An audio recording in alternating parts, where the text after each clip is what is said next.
Hi friends, welcome to the video. Since we are running behind of our schedules, we will be going to see the main questions and answers in the note form. We will discuss these questions and answers which is taken from the element 3, and we will try to finish the element as soon as possible. So the notes which we use to discuss will be in the form of questions and answers, so that it will be very easy to complete the element 3 as soon as possible. Is explain the residual, acceptable and tolerable risk. What is residual, what is acceptable and tolerable risk? So we have seen how we identify the risk, how the risk can affect the people in your company, and how we will be evaluate the risk, how we will be recording the risk, how we will be reviewing the risk, right? So while identifying the different risk, there will be some risk which will be left in on work. So this kind of risk is known as residual risk. And now again in this residual risk we have acceptable risk, unacceptable risk, tolerable risk. So what is acceptable risk is if the residual risk is low, we will consider it as to be acceptable. Means it can be accepted within a certain level. But what if the residual risk is high? Then what will be doing? So in case of residual risk is high, then again we have two kinds, which is tolerable and unacceptable. Tolerable means it is a condition which is no means it implies that it is not acceptable, but it can be tolerated for a short period of time. But unacceptable means it is not at all possible to accept that residual risk. So that is unacceptable risk. And tolerable risk is a risk which can be acceptable but for a short duration of period. And acceptable risk, as I said, sometimes if the risk is considered to be the low level, then it is acceptable, because we have provided all the control measures for the risk. So maximum what you can do from your side is done in that case. So it is acceptable type of risk. One question: explain the reason why young persons consider to be at high risk. Why the young persons who join your companies at a high risk is because they lack of experience. They doesn't know anything about the company. They have physically, mentally they will be weak. Similarly, they have poor perception of risk, which makes them at high risk. Similarly, they are influenced by the peer group pressure will be more on them. Then they have very much high eagerness for the work and all. Even the communication skills will be less. So all these points you have to write. Fourth, what actions management need to take if the risk is there to pregnant women and can't be avoided. So in that case, the first option is you have to make sure that a woman, that lady or that pregnant woman is transferred to some other job. If not, then you have to give them full pay, and you have to make sure that they are not attending this risky work or something. Similarly, the other ways you can change their working hours. You can change the type of the work what they are doing. The last one: what are the major hazards for the pregnant woman? Exactly, the hazards like the chemicals, the presence of the lead in the company, the presence of bacteria, biological hazards. The manual handling is very is a big factor. Manual handling. Similarly, the high temperatures, body vibrations, the stress, violence, radiations, night shift work. All are the major hazards for the pregnant women. Be the define the hierarchy of control. We have already discussed what are the different types of hierarchy of control. Like we have seen elimination, substitution, engineering controls, administrative controls, PP, and all. We have seen. Then explain the 4 safety signs with an example, where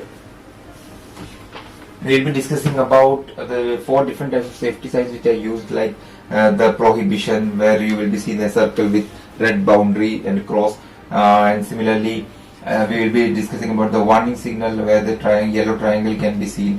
Then similarly the mandatory with blue color. Then we have the safe conditions which show the green color. Then we have firefighting equipment. So all this safety signs you have to give with an example.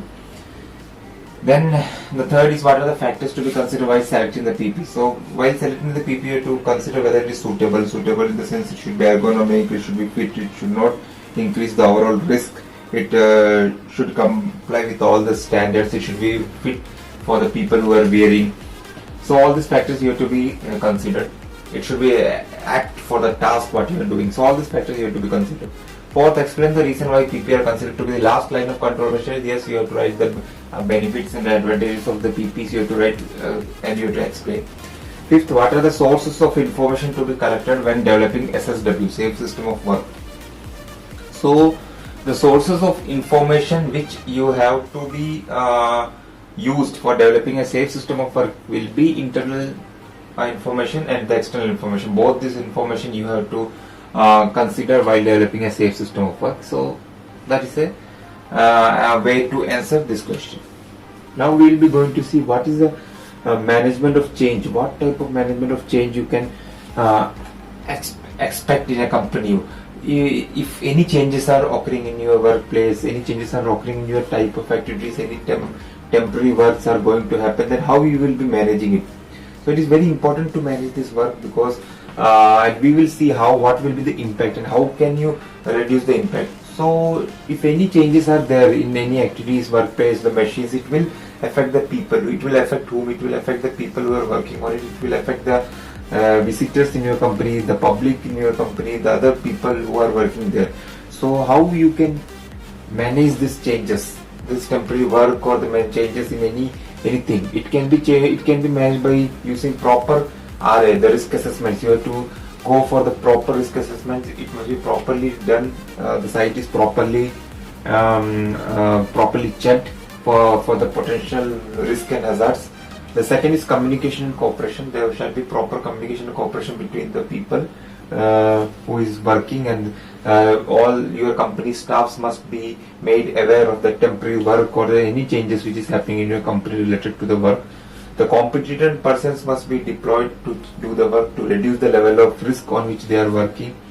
The segregation is very important. You have to make sure that the work where the work is going on must be segregated from the other people, so that you can reduce the level of exposure. For example, what will happen if some painting work is going on, and near to the painting area is the pathway for people to walk? What will happen? All the hazards of the painting work, you can feel it, right? The risk is more. So what you have to do, you have to block that area, or you have to barricade that area. You have to make a separate pathway. So it will help people. It will, in this way, you will manage the changes, the sudden changes or the temporary changes. You can manage it. Emergency procedures, welfare provision and review.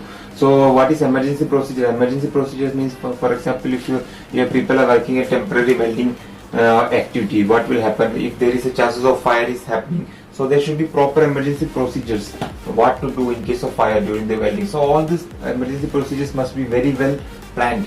Then plan for these changes or for any changes in the work. Welfare provisions must be provided, the proper location for the bathroom, the toilets, the drinking water, all the PPs, everything must be properly provided.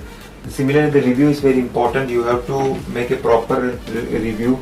The implementation of the planning is very important. Review of the health and safety parameters, the changes, whatever you are doing is very important. You have to review the changes yearly or as per the time frame, because if you have made some risk assessments done years before, you can't depend on that risk assessment for the current scenario. So you have to review and update all the time.